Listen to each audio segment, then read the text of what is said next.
It's Monday, January 13th, 2212, and you're watching the BBC. Coming up next, a Doctor Who interview special. For nearly a quarter of a millennium, Doctor Who has been a staple of British television. To date, 71 actors have played the role of the Doctor, and tonight, Liam Carlton Ferguson, the newly selected 72nd Doctor, joins us to talk about his take on the role.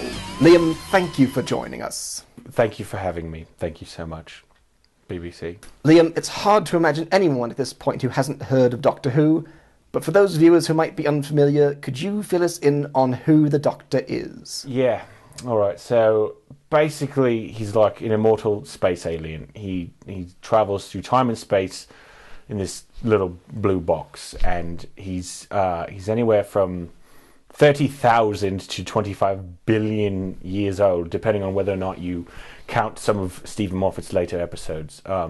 He's always traveling with impossibly pretty British girls, just unbelievable. He's got one of these, which, you know, it's basically just a magic wand at this point. It used to just do one or two different things, and now it just does everything you could ever ask for. It's got a setting for cats now, as far as I understand. And who are some of the previous actors who have inspired your performance as the Doctor? I mean, I'd have to say Tom Baker's probably my favourite. After that, definitely, it was great when King George VII abdicated and decided to go as the Doctor. It's just it's a shame he only did that for one season. Do you have a least favourite Doctor? Colin Baker, hands down. Well, he might be tied with... There's a time in 2171 when the writers would just all had super mad cow, and they replaced the Doctor with a plate of fish and chips. And what do you see as your biggest challenge in taking on this role? Well, obviously this past year has raised a lot of questions for fans that they will have to answer, and most importantly is, why would anyone watch a fictional show about aliens when we are living in a time that we live side by side with actual aliens? It's a question that has been on a lot of people's minds, and in your opinion, how does our relationship with our new visitors affect the show? Well, I mean, I'm certainly not ungrateful for the amount of knowledge that they've shared with us, and it's just fantastic. But unfortunately, you know, it just reveals that all the amount of things that the show has gotten wrong, just everything about aliens we've gotten wrong, and even the things we got only partly wrong just make us come off as a bit racist.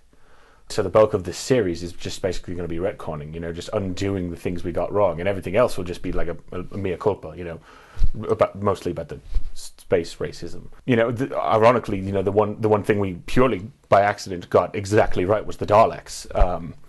Which is, you know, it's on the one hand it's great because now we don't have to undo them, but also it means that there's a race of genocidal, crazy aliens fueled purely by hate puttering around the universe. So I'd call that a mixed blessing. But given the presence of aliens on Earth now, wouldn't it be perhaps easier to play an extraterrestrial? Maybe you have more direct inspiration. Yes and no. Some people have argued that having a human play an alien on a show where there are actual aliens on set is a bit space racist, and I don't necessarily disagree with that. Right. Is there anything that fans can look forward to in this next series? Well, it's certainly more scientifically accurate than the show has ever been up to this point, if that's what you're into. But I mean, would you rather watch Doctor Who or just go on an actual voyage through space? Because they're doing those now. Right. Tune in this April for the next series of Doctor Who on the BBC.